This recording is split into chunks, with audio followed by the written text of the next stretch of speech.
Good? Okay. What if I told you a word could have completely different meanings in completely different generations? The letter K is probably the most controversial letter in the alphabet. In science, the letter K stands for potassium.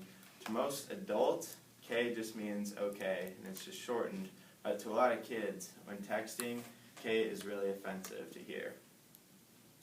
I'm going to show you a history of the word, how it can have different meanings in different generations, and how the word became offensive to teens. This all started with the digital era. So before the digital era, you always were talking to someone either over the phone or in person, so you could tell by the tone of their voice whether they were trying to be offensive or not. But since texting and emailing and IMing became a thing, you can't really tell the tone of somebody's voice, and that's a lot to do with communication. To most people, most adults I should say, K is just short for okay. But to a lot of kids it has a completely different meaning.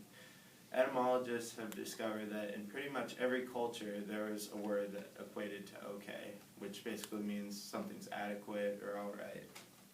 Now that we have looked at the history, let's take a look at the cross-generational difference of the word. So I interviewed 25 high school students and 25 adults, and the results were kind of shocking. 68% of adults knew of no other meaning for the word K, 12% knew of some other meaning, but weren't exactly sure what it was, and 20% knew it could be offensive when texting. Of the kids I interviewed, only 4% knew of no other meaning, 8% knew of another meaning, but they weren't exactly sure what it was, and 88% knew it could be offensive when texting. I think it has a lot to do with who it is coming from. Like, if my mom sent me a K, I'm going to be like, okay, she doesn't really know, I'll give her a free pass, and she's my mom, you know. But if it came from, like, a girlfriend or boyfriend, you're like, uh-oh, what did I do? Now that we've taken a look at the cross-generational gap, let's take a look at how this word can be offensive to teens.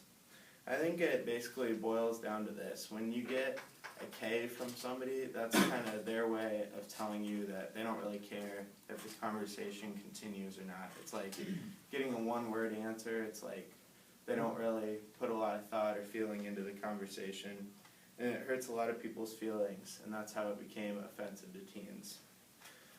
So now that I've provided a little bit of a history and how there's a cross-generational gap and also how this word became offensive, hopefully you guys have a little bit of a better understanding of this word. Just remember that in science, K stands for potassium. To most adults, K just means okay, and to a lot of kids, the word K is offensive. So next time, Mr. Ottmeyer, you're texting Matt, just throw in an O before the K so you don't offend him. Thank you.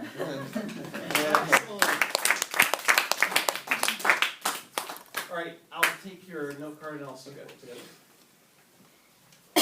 You've given me your outline on line Yeah. first. Oh.